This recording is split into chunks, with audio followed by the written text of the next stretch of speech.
प्यारे बच्चों, एक बार फिर मैं आप सभी प्यारे साथियों को स्वागत करता हूं आपके अपने चैनल एग्जाम फ्लक्स पर। और आज हम लोग पढ़ने वाले हैं चैप्टर 4 भूगोल का। आज हम लोग चैप्टर 4 बहुत ही बेहतरीन तरीका से देखेंगे, यानी वन शॉट में देखेंगे। इसमें दोबारा पढ़ने की कोई जरूरी नहीं होगा और इससे अलावा कुछ पढ़ना भी नहीं है। इसके अलावा आपको कुछ भी पढ़ने की आवश्यकता नहीं पड़ेगा, समझ गए। तो जिस प्रकार से हमने पिछले वीडियो देखा था, तीसरा, दूसरा, पहला, बहुत सुंदर से पढ़ चुके थे, उसी प्रकार से यह भी हम लोग बहुत ही आसानी से, सावधानी से और सुंदर से देखेंगे वन शॉट में। यानी इससे बाहर कुछ नहीं, कहने का नहीं है, यह सब वास्तविक में है। यह जो हम बता रहे हैं आपको, यह वास्तविक में आपको मिलेगा। इससे बाहर आपका एग्जाम में क्वेश्चन देखने के लिए नहीं मिलेगा। अगर थोड़ा सा भी ध्यान देते हैं तो बहुत सुंदर से आप कर सकते हैं, लिख सकते हैं।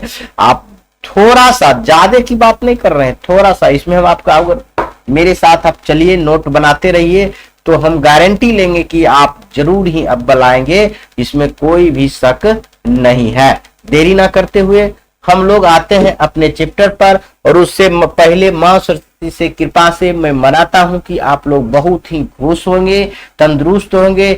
माता के चरणों में प्रणाम कीजिए और हम लोग स्टार्ट करते हैं और कहते हैं, आज मुश्किल है, कल थोड़ा बेहतर होगा, बस उम्मीद मत छोड़ना, भविष्य जरूर बेहतर होगा, भविष्य जरूर बेहतर होगा। अगर आपका उम्मीद है कि मैं बिहार बोर्ड में 450 प्लस नंबर लाए तो आपको जरूर आएगा, इसमें कोई चीज कहने की बात नहीं है। तो हम लोग चैप्टर 4 पढ़ने वाले हैं, बहुत ही बेसिक से शानदार तरीके से पढ़ने वाले हैं। जैसे इसका नाम है परिवहन, संचार और व्यापार। यह आप जानते हैं व्यापार। यहां देखिए, यह व्यापार गलत है तो आप सही करके लिख सकते हैं। क्या लिख सकते हैं? परिवहन, संचार एवं व्यापार। व्यापार आप जान रहे हैं, परिवहन भी जान रहे हैं, बहुत सुंदर से जान रहे हैं। नहीं जान रहे तो अपने साथ आइए और पढ़िए। कहते हैं परिवहन क्या है। शुरुआत करते हैं हम लोग चैप्टर के नाम से ही, उसके बाद ही कुछ कहते हैं। वस्तुओं तथा यात्रियों को एक स्थान से दूसरे स्थान तक ले जाने की प्रक्रिया को परिवहन कहते हैं। परिवहन के लिए मनुष्य, पशुओं तथा विभिन्न प्रकार के वाहनों का प्रयोग किया जाता है। देखिए ना, परिवहन कहते हैं एक स्थान से, मान लीजिए आप यहाँ बैठे हुए हैं और यहाँ से दूसरे जगह आप चल गए तो इसको हम लोग परिवहन कहेंगे। यदि एक स्थान से दूसरे स्थान कोई सामान भी ले जा रहे हैं तो भी हम उसको परिवहन कहेंगे। यानी स्थान परिवर्तन को हम लोग परिवहन कह सकते हैं। परिवहन के लिए मनुष्य, पशु का भी, बैलगाड़ी देखे हैं, बैलगाड़ी होता था तो पशु के हो गया, पशु से परिवहन लोग करता था, घोड़ा गाड़ी से करता था। अब तो लोग हवाई जहाज, रेलवे, वायु मार्ग, यहाँ देखिए बस से, समझ गए, यह वायु मार्ग है, यह ट्रेन से आप लोग सफर करते हैं, तो परिवहन, समझ गए। तो परिवहन का परिभाषा आप लिखने कहेगा तो वस्तु तथा यात्री को एक स्थान से दूसरे स्थान ले जाने के जो नियम है, जो प्रक्रिया है, उसी को हम लोग परिवहन कहेंगे। बहुत ही साफ सुथरे में लिख दीजिएगा। आगे आइए, परिवहन के प्रकार की बात करें हम लोग तो परिवहन की प्रकार कई होता है। देखिए, बहुत छोटा सा चीज में लिखा है, भारत में परिवहन के लिए सड़क मार्ग, रेल मार्ग, जल मार्ग, वायु मार्ग एवं पाइपलाइन की सुविधा उपलब्ध है। आप कहिएगा भैया सड़क मार्ग क्या है? आप जिससे बस से आप अपने घर से कहीं जाते होंगे, पटना, दिल्ली, बंबई, सब जगह बस जाती है। अपने मोहल्ला से शहर की ओर जाते होंगे तो वही सड़क मार्ग हुआ। रेल मार्ग भी जान रहे हैं। जल मार्ग यानी नाव से कभी आप लोग यात्रा किए होंगे तो जल मार्ग। हवाई जहाज से यात्रा किए तो वायु मार्ग हो गया। पाइपलाइन आप नहीं समझ रहे होंगे तो हम समझा देते। पाइपलाइन में क्या होता है? पाइपलाइन के माध्यम से एक जगह से दूसरे जगह वस्तु जाता है। कहिए कैसे? जो पाइपलाइन के माध्यम से, जो जहां पर तेल शोधक कारखाना है वहां से लेकर तेल जो है बिना कोई गाड़ी के, यही पाइपलाइन के माध्यम से बाजार तक पहुंचाना ही क्या कहलाता है? पाइपलाइन कहलाता है। ऐसे तो हम आगे चल के आपको बहुत सुंदर से बताएंगे पाइपलाइन के बारे में। तत्काल इतना ही आप समझिए, ठीक है। तो पहाड़ी क्षेत्रों में आने जाने के लिए विशेष पर्यटन की दृष्टि से कई जगह पर रज्जू मार्ग का विकास किया गया है। तो आप कहेगा पहाड़ी क्षेत्र में आने जाने और परिवहन के लिए कौन सा मार्ग का विकास किया गया, तो रज्जू मार्ग का विकास किया गया। यह थोड़ा सा आप लोग याद रखेंगे, विशेष नहीं है लेकिन याद रखेंगे। अब हम लोग पढ़ेंगे एक एक करके सड़क मार्ग, रेल मार्ग, जल मार्ग, वायु मार्ग और पाइपलाइन, तो सब मार्ग को हम एक एक करके देखेंगे। तो सबसे पहले हम लोग सड़क मार्ग को देख लेते हैं। कहते हैं सड़क मार्ग परिवहन का सबसे समान, सुलभ एवं सुगम साधन है। लगभग 33 लाख किलोमीटर लंबी सड़कें के साथ भारत विश्व के सर्वाधिक सड़क जाल वाला देश में स्थान रखता है। और ग्रैंड ट्रंक रोड देश की सबसे पुरानी सड़क है। शेरशाह सूरी द्वारा यह निर्मित है। इस सड़क को कोलकाता से अमृतसर तक का भाग भारत में पड़ता है। आजकल इसे अमृतसर, देखिए आगे पढ़िए, अमृतसर से दिल्ली तक राष्ट्रीय राजमार्ग 1 यानी NH-31 तथा दिल्ली से कलकत्ता तक राष्ट्रीय राजमार्ग 2 यानी NH-2 के नाम से जाना जाता है। तो सुन लीजिए, यहां से हम लोग सड़क मार्ग के बारे में अगर कुछ लिखने के लिए आपको कहेगा सड़क मार्ग क्या है, विस्तार में समझाए, तो आप लिख सकते हैं सड़क मार्ग, सड़क परिवहन जो है सबसे समान, सुलभ और सस्ता है। समझ गए, सुलभ एवं सुगम साधन है और जिसमें लगभग 33 लाख किलोमीटर लंबी सड़क है। अभी भारत में कितना किलोमीटर लंबी सड़क है? 33 किलोमीटर, याद रखेंगे। और यह बात करेंगे, भारत में विश्व में सर्वाधिक सड़क जाल वाला देश है, पूरे विश्व का सबसे ज्यादा सड़क वाला देश है। ग्रैंड ट्रंक रोड देश की सबसे पुरानी रोड है। कहेगा सबसे पुरानी रोड सड़क मार्ग कौन सी है? तो ग्रैंड ट्रंक रोड है। ग्रैंड ट्रंक रोड को किसने बनाया? शेरशाह सूरी ने बनाया। यहां से दो ऑब्जेक्टिव क्वेश्चन आप लोग याद रखेंगे। ग्रैंड ट्रंक रोड किसने बनाया? शेरशाह सूरी ने बनाया। सबसे पुराना कौन सड़क है? तो ग्रैंड ट्रंक रोड है। अब इसमें कह रहा है इस सड़क को कलकत्ता से अमृतसर तक का भाग भारत में पड़ता है। कलकत्ता से अमृतसर, पंजाब तक भाग भारत में पड़ता है। आजकल इसे अमृतसर से दिल्ली तक राष्ट्रीय राजमार्ग 1 है। अमृतसर जो पंजाब से दिल्ली तक आइएगा तो उसको NH-1 कहा जाता है और दिल्ली से कलकत्ता तक आइएगा तो NH-2 के नाम से जाना जाता है। यानी ग्रैंड ट्रंक रोड का 2 भाग कर दिया। अमृतसर से कलकत्ता तक था, लेकिन इन्होंने नाम 2 नाम कर दिया। जो अमृतसर से दिल्ली तक NH-1 कर दिया, नेशनल हाईवे 1 कर दिया और नेशनल हाईवे 2 कर दिया दिल्ली से कोलकाता तक के। तो इतना बात आप बहुत आसानी से समझ गए होंगे। अब हम पढ़ेंगे भारत में सड़क मार्ग का विकास कैसे कैसे हुआ। हम क्वेश्चन भी बताएंगे, प्रश्न कैसे पूछा जाता है वह भी बताएंगे, आप चिंता नहीं कीजिए। पहले सुन लीजिए, पहले पढ़ लीजिए तब। अब देखिए, भारत में सड़कों के विकास का आरंभिक प्रमाण हड़प्पा एवं मोहनजोदड़ो के सभ्यता से मिलता है। आप समझिए, हड़प्पा सभ्यता जिसको सिंधु घाटी सभ्यता, मोहनजोदड़ो सभ्यता जिसको सिंधु घाटी सभ्यता, सरस्वती सभ्यता कहा जाता है, वह शहरी सभ्यता था। वहां से ही प्रमाण मिलता है कि सड़क समकोण पर बना हुआ था। समझ गए? उस समय आप जाइए, अगले क्लास में जाइएगा 11th में, अगर आप इतिहास पढ़िएगा 11th का, तो आपको बहुत सुंदर से सिंधु घाटी सभ्यता, हड़प्पा सभ्यता और मोहनजोदड़ो के बारे में आपको ज्ञान मिलेगा। वहां सड़क कैसी थी यह देखिए। सबसे पहले यही से आरंभिक साक्ष्य मिलता है। कहेगा सड़क का सबसे आरंभिक साक्ष्य कहां से मिलता है? हड़प्पा सभ्यता से मिलता है, सिंधु घाटी सभ्यता से मिलता है। तो कहिएगा हड़प्पा सभ्यता क्यों इसको कहा जाता है? इसलिए कहा जाता है पहले हड़प्पा की ही खोज हुआ था। सिंधु घाटी में पहले हड़प्पा का ही खोज हुआ था, इसलिए हड़प्पा सभ्यता भी कहा जाता है। स्वतंत्रता प्राप्ति के समय देश में लगभग 2.42 लाख किलोमीटर कच्ची एवं 1.46 लाख किलोमीटर लंबी पक्की सड़क थी। देश में सड़कों की कुल लंबाई 1950-51 ईस्वी में कितना थी? देखिए 4 लाख किलोमीटर थी, जो 6-7 में बढ़कर 33 लाख किलोमीटर हो गई। वर्तमान में अभी सड़क की लंबाई 33 लाख किलोमीटर है। मेरे प्यारे बच्चों, याद रखेंगे। अब हम इसका देखते हैं प्रादेशिक वितरण। प्रादेशिक वितरण देख लेंगे कहां कहां सड़क है। देखिए, पक्की सड़कों की लंबाई की दृष्टि से देश में महाराष्ट्र का स्थान पहला है। देखिए, पक्की सड़क सर्वाधिक अगर कहे 28 राज्य और 8 केंद्र शासित प्रदेश में से सबसे ज्यादा अगर पक्की सड़क है तो महाराष्ट्र में है, याद रखेंगे। यह पहला स्थान पर आपका है। इसके बाद उत्तर प्रदेश आता है दूसरा स्थान पर एवं तीसरा स्थान पर उड़ीसा आता है। तीसरा स्थान पर कौन आता है? उड़ीसा, यहां लिखा हुआ है। पक्की सड़कों की सबसे कम लंबाई वाला राज्य लक्षद्वीप है, याद रखेंगे लक्षद्वीप है। आप लोग मैप देखिए तब जल्दी याद रहेगा, ज्यादा भूलिएगा नहीं। भारत का मैप आप देख लीजिएगा, यह दक्षिण भारत के बगल में लक्षद्वीप है, ठीक है। यह देखिए सड़कों के घनत्व की दृष्टि से केरल प्रथम स्थान पर, घनत्व मतलब डेंसिटी, मतलब सटा सटा के दृष्टिकोण से जो है केरल 1 नंबर पर है, यह भी याद रखेंगे। आइए, गोवा और उड़ीसा क्रमशः 258 एवं 152 किलोमीटर लंबी सड़क के साथ दूसरे और तीसरे स्थान पर है। दूसरे और तीसरे किस नंबर पर? घनत्व के आधार पर। घनत्व के आधार पर 1 नंबर में केरल, 2 नंबर में गोवा, 3 नंबर में उड़ीसा है। लेकिन अगर कहेगा लंबाई के आधार पर, पहला महाराष्ट्र, दूसरा उड़ीसा, दूसरा उत्तर प्रदेश और तीसरा उड़ीसा है। इतना बात याद रखेंगे। आगे ये भारत में प्रादेशिक सड़कों के प्रादेशिक वितरण का वर्णन प्रस्तुत कीजिए, यह आपका प्रश्न एग्जाम में पूछा जाएगा। तो इसी प्रकार से आप लिखिएगा, जो अभी बताए हैं वही चीज सेम नीचे है, आप लिख दीजिएगा। फिर से एक बार पढ़ देते हैं, बहुत सुंदर से आपको समझ में आ जाएगा। आप भी इस प्रकार से लिखने की कोशिश कीजिए 1-2 बार, तो सारा कुछ समझ में आ जाएगा। कहते हैं पक्की सड़कों की लंबाई की दृष्टि से देश में महाराष्ट्र के पहला स्थान है, यह देखिए बताया भी तुरंत है। इसके बाद उत्तर प्रदेश एवं उड़ीसा दूसरा तीसरा स्थान पर आता है। पक्की सड़कों के बीच सबसे कम लंबाई वाला राज्य कौन है? लक्षद्वीप है, अभी बताया है। सड़कों के घनत्व के दृष्टिकोण से केरल प्रथम स्थान पर, गोवा उड़ीसा क्रमशः 258 152 किलोमीटर लंबी सड़कें के साथ दूसरी और तीसरी स्थान पर है।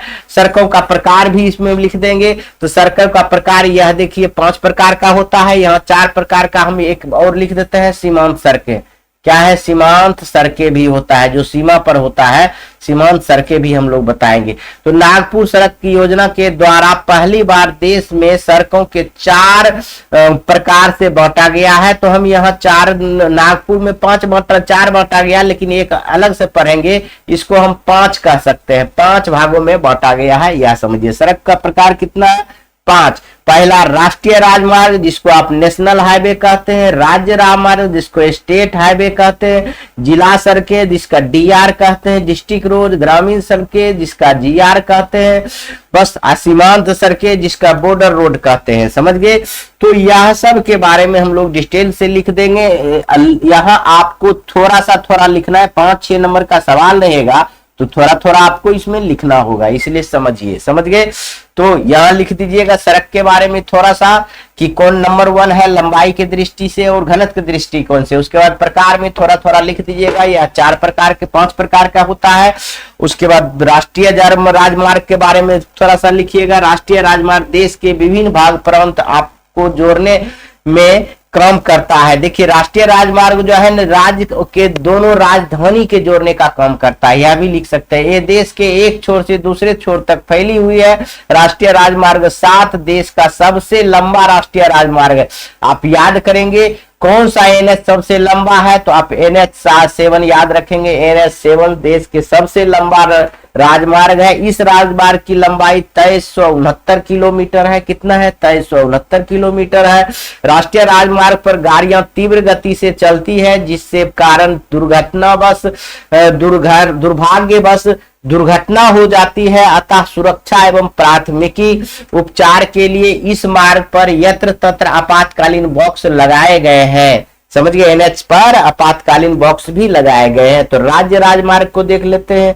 यह राजमार्ग राज्यों के राजधानी की विभिन्न जिला मुख्यालय से जोड़ने का काम करती है।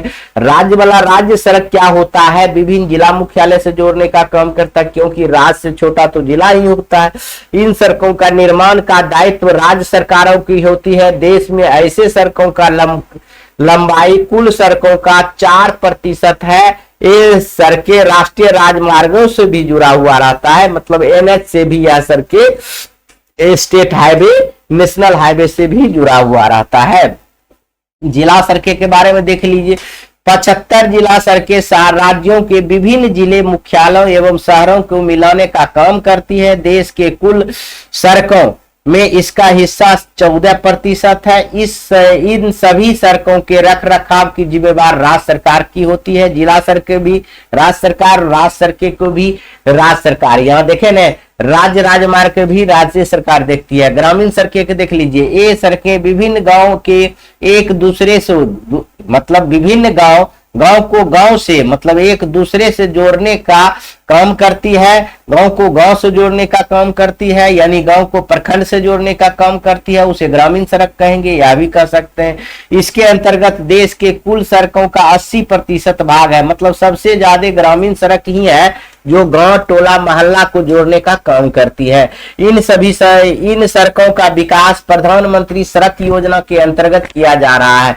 इन सड़कों का विकास क्या कौन योजना से कर रहा है? प्रधानमंत्री सड़क योजना से किया जा रहा है। सीमांत सड़कें क्या होता है? राजनीतिक एवं सामाजिक दृष्टि से सीमावर्ती क्षेत्र में सड़कों का निर्माण आवश्यक है। भारत में इन सड़कों का निर्माण एवं रख रखाव सीमा सड़क संगठन के करता है। देखिए, इसमें से कुछ इंपॉर्टेंट चीज निकलेगा, वो याद रखेंगे। सीमांत सड़कें के बारे में, यह राजनीतिक एवं सामाजिक दृष्टिकोण से सीमावर्ती क्षेत्रों पर सड़कों का निर्माण किया गया है। भारत में इन सड़कों का निर्माण कौन करता है? सीमावर्ती क्षेत्र में जो सड़क है, इसका निर्माण एवं रख रखाव के लिए एक संगठन बनाया गया, जिस संगठन का नाम है सीमा सड़क संगठन। समझ गए? सीमा बॉर्डर रोड ऑर्गेनाइजेशन, इंग्लिश में कह सकते हैं बॉर्डर रोड ऑर्गेनाइजेशन, BRO। समझ गए? गठन किया गया है, तो जिसका गठन 1960 ईस्वी में किया गया था, याद रखेंगे ऑब्जेक्टिव के लिए। सीमा सड़क बनाने के लिए एक संस्था बनाया है जिसका नाम क्या है? सीमा सड़क संगठन। और कब किया गया था? तो 1960 ईस्वी में। शुरू की स्थिति में इन सड़कों का महत्व तुलनात्मक रूप से काफी बढ़ जाता है। इन्हीं सड़कों के माध्यम से सीमा पर सैनिक के लिए आवश्यक सामान भेजा जाता है सीमावर्ती क्षेत्र में। समझ गए आप लोग? यह क्वेश्चन में इतना बड़ा आपको दिख रहा है, आप इतना बड़ा नहीं लिखिएगा, याद भी नहीं रहेगा। आप सोचने समझने की शक्ति रखिए, इसमें जो फैक्ट है वह बात आप समझिए और अपने से लिखने की कोशिश कीजिएगा, तब होगा। आगे आइए, भारत में पाए जाने वाले विभिन्न प्रकार के सड़कों का विस्तार से वर्णन करें। तो अभी हम लोग बता चुके हैं, यह भी आपका लॉन्ग क्वेश्चन होगा, तो आप लिखिएगा निम्नलिखित है। राष्ट्रीय राजमार्ग जो बताए वही लिखिएगा, राज्य राजमार्ग, जिला सड़कें, उसके जिला सड़कें लिख दीजिएगा, बस हो गया, तीनों लिख दीजिएगा तो आपका काम चल जाएगा।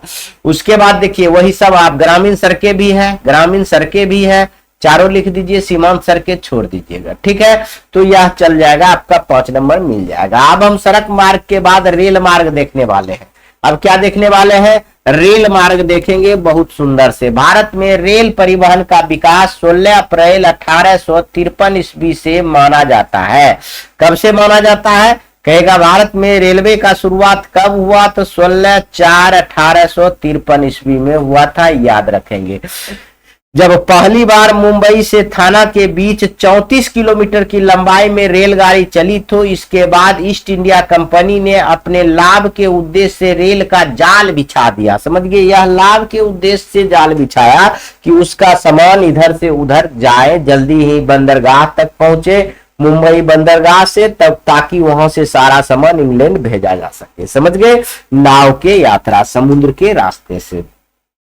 इस स्लाइड से आपका 2-3 सवाल रहेगा कि रेलवे का अब शुभारंभ कब हुआ? 16 अप्रैल 1953। कहां से सबसे पहली बार कितना किलोमीटर रेल चला था? 34 किलोमीटर। कहां से कहां तक चला? मुंबई से थाने तक।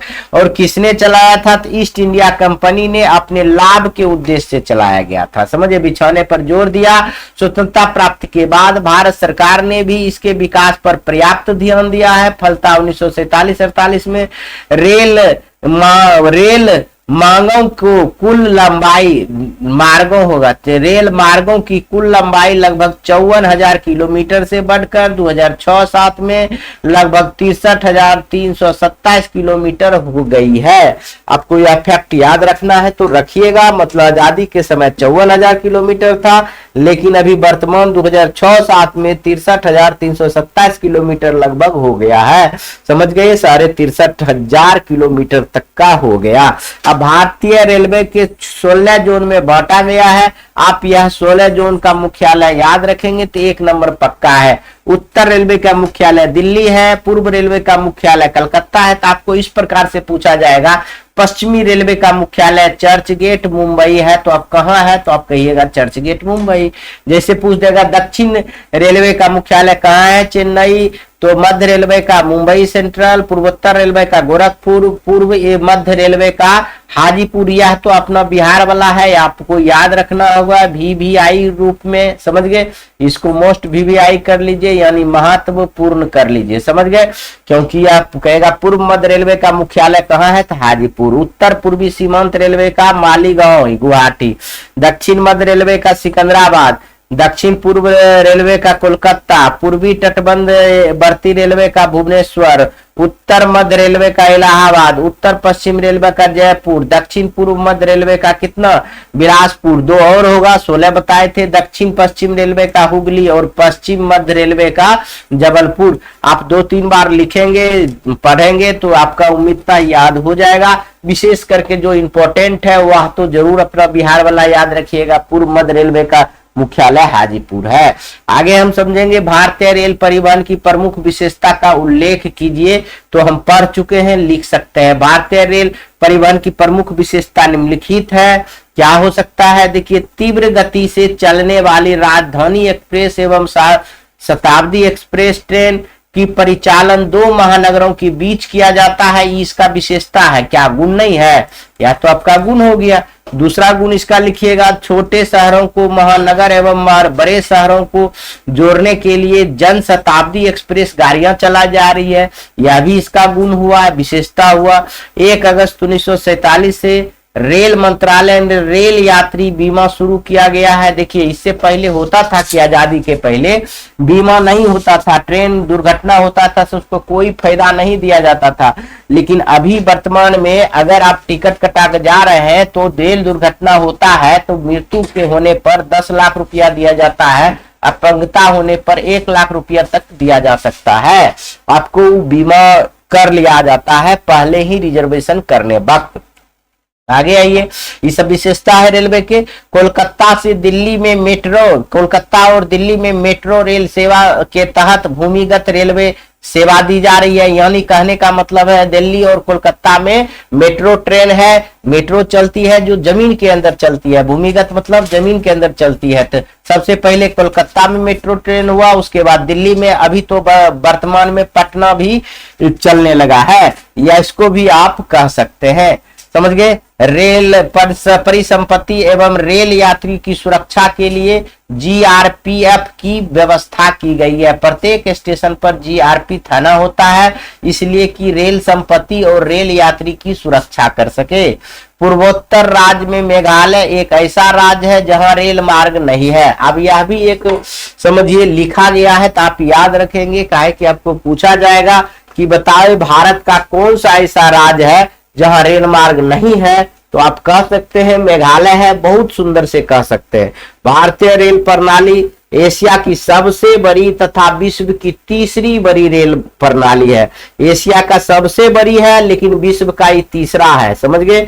विश्व की सबसे अधिक विद्युतीकृत रेलगाड़ियां रूस के बाद भारत में ही चलती है, मतलब दूसरा नंबर पर भारत है विद्युत से चलने वाली रेलगाड़ी। देखिए, यहाँ विद्युत से भी चलती है, डीजल से भी चलती है। अब पहले चलता था कोयला से, तो यहाँ क्या हुआ कि अभी विद्युत से चलने वाली रेलगाड़ी में यह भारत दूसरी नंबर पर है, पहली नंबर पर रूस है जो कि एशिया में ही है।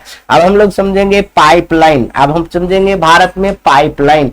पाइपलाइन के बारे में हम आपको शुरू में बताए थे, अब उसी को हम लोग विस्तार में समझेंगे। पाइपलाइन परिवहन क्या होता है, बहुत सुंदर से देखेंगे। देखिए, भारत में पाइपलाइन का भविष्य मुख्यतः तेल एवं प्राकृतिक गैस उद्योग पर निर्भर है। कच्चे तेल से प्राप्त विभिन्न उत्पादन, जैसे कच्चा तेल से प्राप्त कौन कौन उत्पादन होता है, देखिए LPG हो गया, मोटर गैसोलीन हो गया, किरोसिन हो गया, वायुयान तेल हो गया, हाई स्पीड डीजल हो गया, इसको आप छोड़ सकते हैं, लाइट डीजल हो गया, फर्नेस तेल हो गया, ल्यूब यह भी छोड़ दे सकते हैं, ल्यूब ऑयल भी छोड़ सकते हैं इत्यादि। को पाइपलाइन की सहायता से ही एक स्थान से दूसरे स्थान पर भेजा जाता है, एक स्थान से दूसरे स्थान पर भेजा जाता है। आजकल ठोस पदार्थों जैसे खनिज को तरल अवस्था में परिवर्तन कर पाइप लाइनों द्वारा ले जाया जाता है। देखिए, खनिज को भी तरल पदार्थ में बनाकर आप लोग चाहिए तो पाइपलाइन के द्वारा लाया जा सकता है। अभी इसका विकास नहीं हुआ। देखिए, पाइपलाइन का वितरण के बारे में देखेंगे।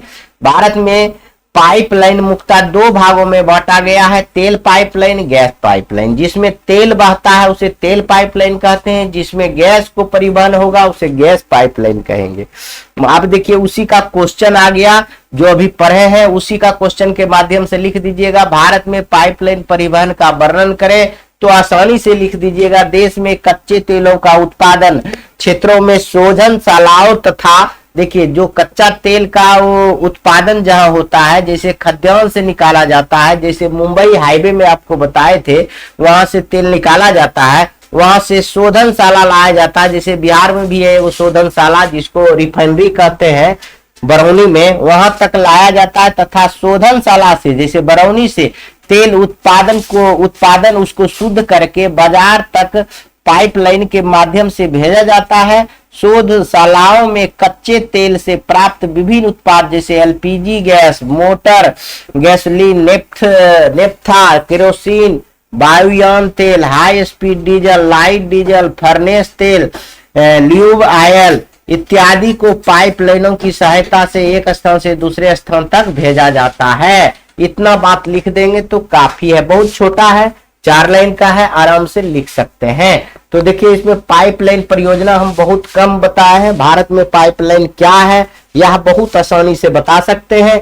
जहां से तेल का खान है वहां से डायरेक्ट तेल शोधशाला को भेजा जाता है, यानी रिफाइनरी को दिया जाता है। जहां तेल शुद्ध करने वाला है, फैक्ट्री लगा हुआ है, वहां भेजा जाता है। वहां से फिर बाजार में बेचने के लिए बाजार तक भेज दिया जाता है पाइपलाइन के माध्यम से। यही होता है। पाइपलाइन 2 प्रकार में बांटा गया है, वो गैस और तेल पाइपलाइन। आगे हम लोग देखेंगे वायु मार्ग।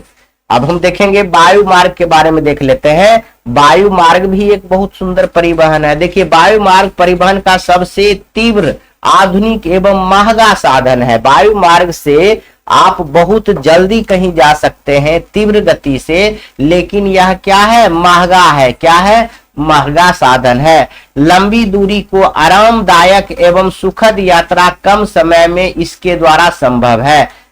वायु मार्ग से आप बहुत दूरी, यहां से अमेरिका जा सकते हैं 12 घंटा 14 घंटा में, लेकिन क्या ट्रेन, क्या बस से जा सकते हैं? नहीं जा सकते हैं। हजारों किलोमीटर है तो, लाखों किलोमीटर है तो कैसे जाइएगा? नहीं जा सकते हैं।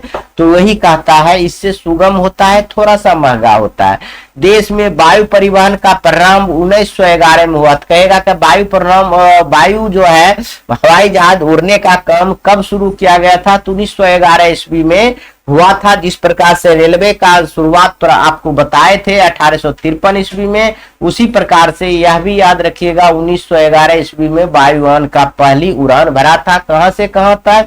इलाहाबाद से नैनी तक मात्र 10 किलोमीटर तक चलाया गया था, यानी परीक्षण किया गया था 1911 में।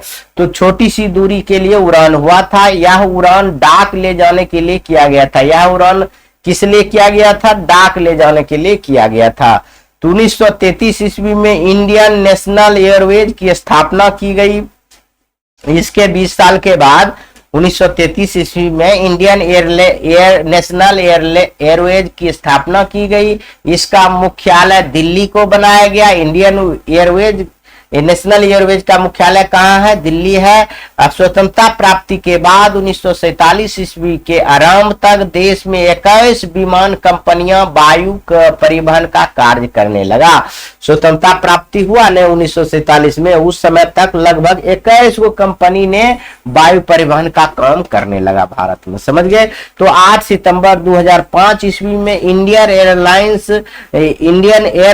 सिर्फ इंडियन नाम से जाने जगह। इंडियन एयरलाइंस का नाम बदल कर क्या रख दिया? सिर्फ इंडियन के नाम से जाने लगा। देश में लगभग 450 हवाई अड्डे हैं देखिए छोटे मोटे हवाई अड्डे देश में कितना है, 450 है, लेकिन विदेश जाने वाला अंतरराष्ट्रीय हवाई अड्डा मात्र 12 है, जो उससे अमेरिका, आप लंदन जहां भी जा सकते हैं, मात्र 12 है। जैसे पटना का हो गया जयप्रकाश राष्ट्रीय हवाई अड्डा, जैसे इंदिरा गांधी राष्ट्रीय हवाई अड्डा दिल्ली हो गया, यहाँ से आप कोई भी देश जा सकते हैं। लेकिन ये आपका छोटा सा हवाई अड्डा जैसे कि राष्ट्रीय हवाई अड्डा 450 कौन कौन है, आपका दरभंगा में भी है, गया में भी है, यहाँ से आप विदेश नहीं जा सकते हैं।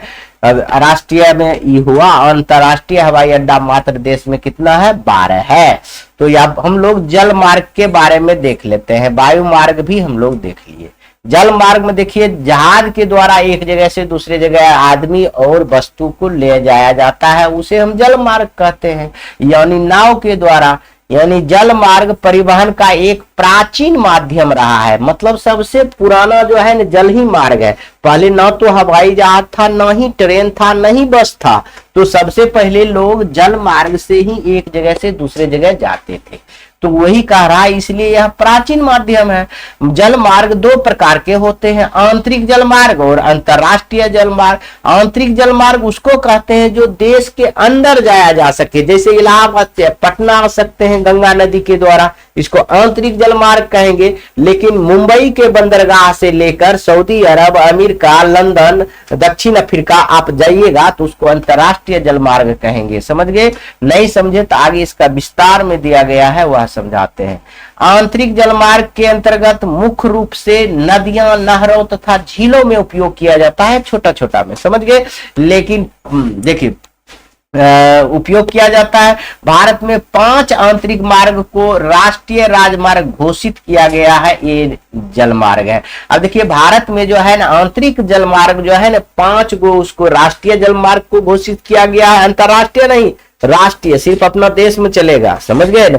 तो फिर अंतरराष्ट्रीय भी देखेंगे, पहले राष्ट्रीय देख लीजिए, सबसे इंपॉर्टेंट है, यह पूछा जाता है। देखिए राष्ट्रीय राजमार्ग संख्या 1, यह इलाहाबाद से हल्दिया के बीच 1620 किलोमीटर की दूरी की लंबाई में तय करता है जहाज, समझ लीजिए। राष्ट्रीय मार्ग संख्या 2 याद रखेंगे, राष्ट्रीय राजमार्ग संख्या 2 क्या है तो आपको बताना होगा, यह सदिया से ध्रुवी तक 891 किलोमीटर की लंबाई में ब्रह्मपुत्र नदी पर विकसित है। इसका उपयोग भारत और बांग्लादेश दोनों साझेदारी से करता है, ठीक है।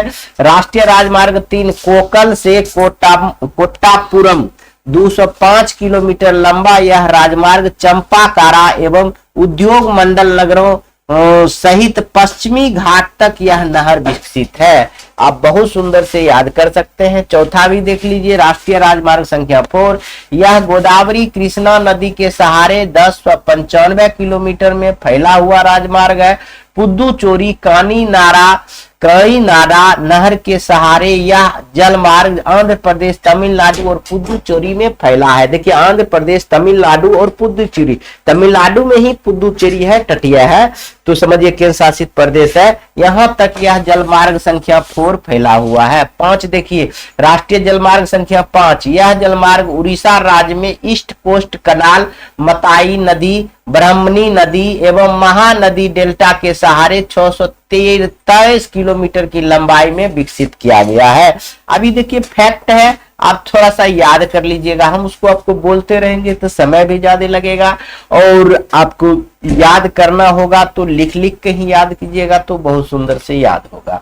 आगे हम पढ़ेंगे भारत में प्रमुख राष्ट्रीय जल मार्ग के बारे में लिखिए। उत्तर भारत के प्रमुख जल मार्ग के बारे में लिखिए। उत्तर यहाँ लिखा हुआ है, यह उत्तर यहाँ आना चाहिए मेरे प्यारे बच्चों। तो आपको यही क्वेश्चन रहेगा, भारत में प्रमुख जल मार्ग के बारे में लिखिए, तो उत्तर में आप लिखिएगा तो उस आंसर में भारत के प्रमुख जल मार्ग निम्नलिखित है जो अभी लिखा है। जल मार्ग संख्या 1, यह इलाहाबाद से हल्दिया के बीच 1620 किलोमीटर की लंबाई में है। उसके बाद 2 भी लिख दीजिएगा, अभी हम लोग पढ़े हैं उसी हिसाब से आप 3, 4, 5 लिख दीजिएगा, बहुत सुंदर से हो जाएगा। आपको क्वेश्चन इस टाइप से पूछेगा, या तो हम समझा रहे थे तो इस टाइप से पूछेगा, तो इस टाइप से आपको लिख कर बताना होगा, तब आपका 6 नंबर मिलेगा। आगे आइए हम लोग अब संचार के बारे में पढ़ लेते हैं। सब कुछ तो पढ़ लिए, जल मार्ग, रेल मार्ग समझ गए, वायु मार्ग समझ गए, सारा चीज पढ़ लिए। अब हम लोग आएंगे संचार के बारे में। यह आपके लिए वो नया टॉपिक होगा, तो यह ध्यान से सुनिए। संदेशों का आदान प्रदान संचार कहलाता है। देखते हैं संदेश आप मोबाइल से क्या करते हैं, यह पूरा पृथ्वी है, मोबाइल से कंप्यूटर में भेज देते हैं, कंप्यूटर से मोबाइल में, मोबाइल से आप जब ये संदेश दिल्ली भेजना है तो 2 मिनट में चल जाएगा। पहले लोग क्या करता था, चिट्ठी के माध्यम से भेजता था, बहुत समय लगता था, अब वो सब नहीं है। तो वही पहले वाला भी बात कुछ लिख दीजिएगा।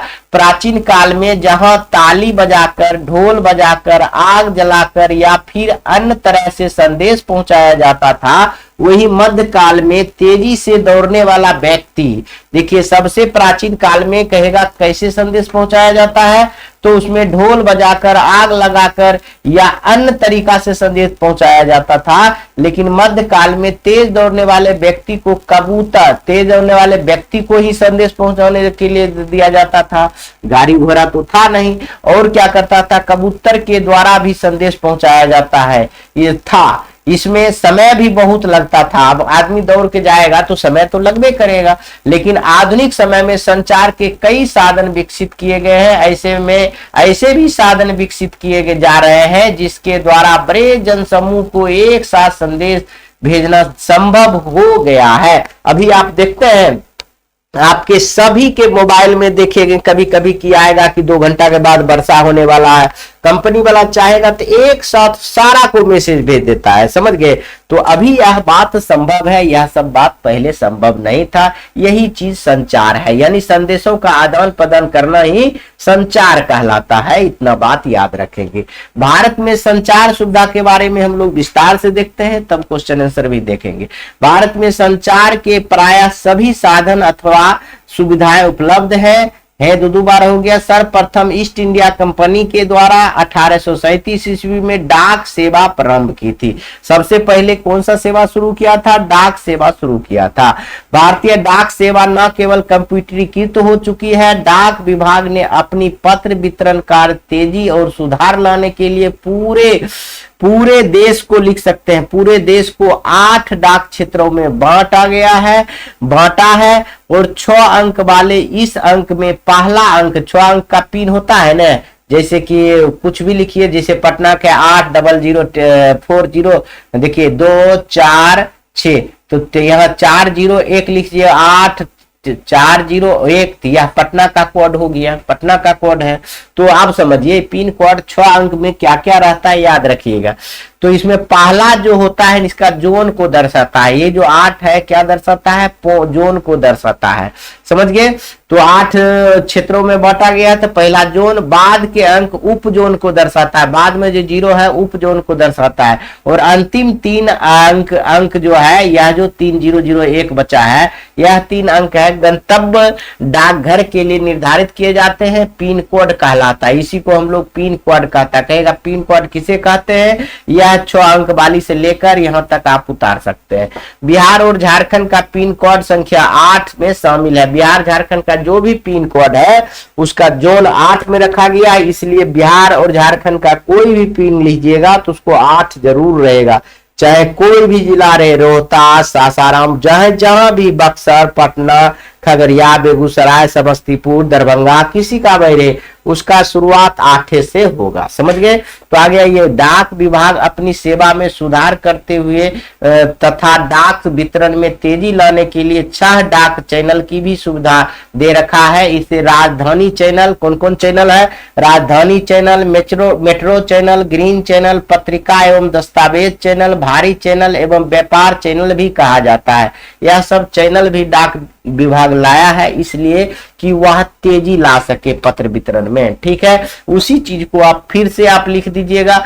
भारत के विभिन्न डाक चैनल के संक्षेप में विवरण करें तो यह 5 नंबर में पूछा जाएगा। कहेगा 6 डाक चैनल है, राजधानी चैनल, इसका बता दीजिएगा विवरण। नई दिल्ली से 6 विशेष राज्यों को राजधानी के लिए यह डाक सेवा है। इसके लिए पीले रंग का पत्र पत्रिका प्रयोग किया जाता है। राजधानी चैनल के लिए कौन सा रंग का प्रयोग किया जाता है? पीला रंग का, याद रखेंगे। मेट्रो चैनल बेंगलुरु, कलकत्ता, चेन्नई, दिल्ली, मुंबई एवं हैदराबाद के लिए यह डाक सेवा है। इस स्थानों के लिए अंकित पिन कोड वाले डाक पत्रों को नीले रंग का वाले पत्र पेटिका में डालना होता है। याद देखिए, मेट्रो चैनल के लिए नीले और राजधानी चैनल के लिए पीले, याद रखेंगे यह सब। ग्रीन चैनल स्थानीय पिन कोड अंकित डाक पत्रों के हरे रंग वाली पत्र पेटिका में डाली जाती है। उसके बाद ये दस्तावेज चैनल समाचार पत्रों एवं विभिन्न पत्रिकाओं को भेजने के लिए डाक सेवा है। भारी चैनल यह डाक सेवा बड़े व्यापारी संगठन के डाक पत्रों को लिए उपलब्ध है। व्यापार चैनल यह डाक सेवा छोटे व्यापारी संगठन के लिए डाक पत्र है। देखिए, बड़े व्यापारी के लिए भारी और छोटे व्यापारी के लिए व्यापार चैनल है। इतना बात आप पढ़ के याद कर सकते हैं। आगे आइए, भारतीय अर्थव्यवस्था में परिवहन एवं संचार साधनों को महत्ता को वर्णन करें। महत्व को वर्णन करें या महत्ता को वर्णन करें। देखिए, भारतीय अर्थव्यवस्था में परिवहन का बहुत बड़ा महत्व है। अगर परिवहन और संचार नहीं रहेगा तो अर्थव्यवस्था रुक सी जाएगी। कैसे? देखिए, परिवहन एवं संचार के भारत की अर्थव्यवस्था में महत्वपूर्ण भूमिका निभाई है। परिवहन के माध्यम से उपलब्ध रहने से कच्चे माल कारखाने तक एवं तैयार माल बाजार तक पहुंच जाते हैं। अगर आपके पास परिवहन का साधन नहीं रहेगा, माने फैक्ट्री लगा भी दिए, कच्चे माल आप कहां से लाइएगा? उसमें तो परिवहन होना चाहिए, और जो सामान बन गया उसको बेचने के लिए तो बाजार तो जाना चाहिए। तो इसलिए यह तो परिवहन बहुत जरूरी है, अर्थव्यवस्था का रीढ़ है। समझ गए?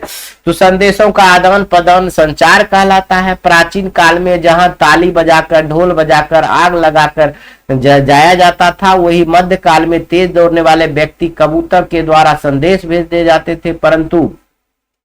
परंतु ये सभी साधन नहीं थे। ऐसे साधन विकसित किए जा चुके हैं जिसके द्वारा बड़े समूह को एक साथ संदेश पहुंचा जा सकता है। अब अंतरराष्ट्रीय व्यापार के बारे में थोड़ा सा देख लीजिए। हम अभी देख रहे थे राष्ट्रीय सब कुछ, समझ गए। अब अंतरराष्ट्रीय व्यापार क्या होता है यह भी देख लीजिए। दो व्यक्तियों, राज्यों अथवा देश के बीच होने वाले सामानों को एवं सेवाओं के खरीद बिक्री को हम अंतरराष्ट्रीय व्यापार कहते हैं। इसमें नहीं लिखा हुआ, आप लिख सकते हैं।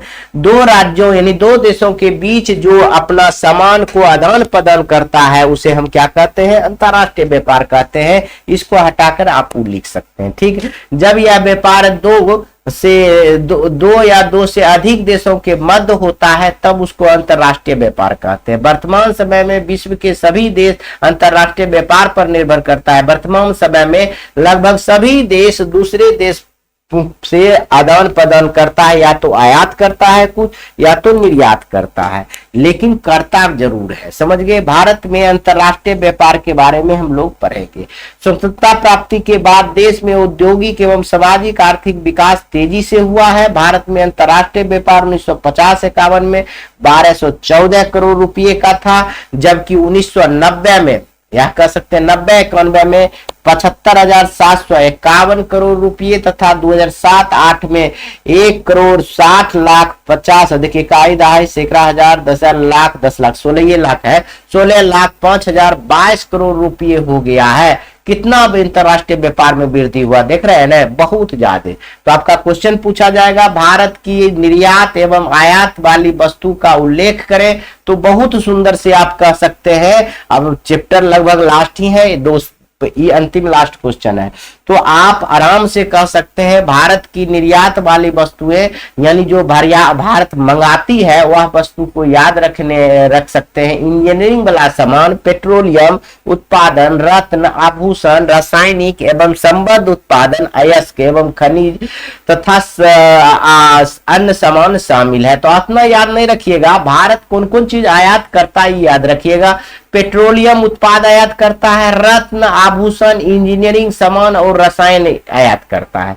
और निर्यात आयात की, देखिए यहाँ क्या था, यह सॉरी प्यारे बच्चों, यह निर्यात की जाने वाली वस्तु थी, हम आयात आपको बता दिए, इसके लिए सॉरी, फिर से हम मिटा कर आपको बताते हैं। यह देखिए भारत जो है निर्यात करती है, मानी भारत अपना देश से दूसरे देश बेचती है, यानी बेचती है कौन कौन चीज, इंजीनियरिंग सामान, पेट्रोलियम उत्पाद, रत्न और आभूषण और रसायन, यह सब अपना कौन सी करती है, अयस्क और खनिज भी यह भारत क्या करती है, निर्यात करती है। और भारत में क्या लाया जाता है यानी आयात क्या करता है, यह देखिए आयात की जाने वाली वस्तु जैसे पेट्रोलियम भी आयात करता है, मशीनरी, इलेक्ट्रिक सामान, सोना चांदी, उर्वरक, रासायनिक, लोह और लोह धातु और लौह पदार्थ भी भारत आयात करता है। इतना बात आप लोग एक दो बार लिखेंगे, एक दो बार पढ़ेंगे तो हो जाएगा। और अंतिम क्वेश्चन देखिए, भारत के अंतरराष्ट्रीय की विशेषताओं का वर्णन करें, भारत के अंतरराष्ट्रीयता की विकास का वर्णन करें, अंतरराष्ट्रीय व्यापार की, यहां देखिए अंतरराष्ट्रीय व्यापार होगा, क्या होगा, व्यापार, अंतरराष्ट्रीय कौन चीज, अंतरराष्ट्रीय व्यापार की जो विशेषता है, क्या गुण है, उसके बारे में 2 लाइन लिख दीजिएगा। स्वतंत्रता प्राप्ति के बाद देश में औद्योगिक एवं सामाजिक आर्थिक विकास तेजी से हुआ। भारत में अंतरराष्ट्रीय व्यापार 1950-51 में 1214 करोड़ रुपये था, जो 1990-91 में 75,751 करोड़ रुपया एवं 2007-8 में बढ़कर 16,05,022 करोड़ रुपया हो गया है। तो क्या ये विशेषता हुआ कि नहीं हुआ, गुण हुआ कि नहीं हुआ, एकदम बढ़ते चल गया है। समझ गए मेरे प्यारे बच्चों, इस चैप्टर में इतना ही और पूरा सवाल हम आपको बता दिए इस चैप्टर से, इसके अलावा आपको कुछ नहीं पूछा जाएगा। अगर यह बढ़िया से आप इसका नोट बना लेते हैं तो इसके अलावा आपका एग्जाम में एक चीज नहीं रहेगा। नहीं विश्वास है तो आपके पिछले क्वेश्चन, पिछले साल का क्वेश्चन भी आप देख सकते हैं, और चैप्टर वाइज भी बाजार में बुक मिलता है, आप उससे भी जाकर देख सकते हैं। चाहे पिछले साल के आपके भैया भतीजा क्वेश्चन के आंसर दिया हुआ, तो इस चैप्टर से जो भी सवाल होगा तो आपको देखिएगा सारा के सारा बन जाएगा, जिसमें परिवहन, संचार और व्यापार जिस चैप्टर का नाम है, उस चैप्टर से आपका एक भी सवाल नहीं छूटेगा। इसी के साथ वीडियो समाप्त करते हैं, फिर मिलेंगे अगले वीडियो में। जय हिंद।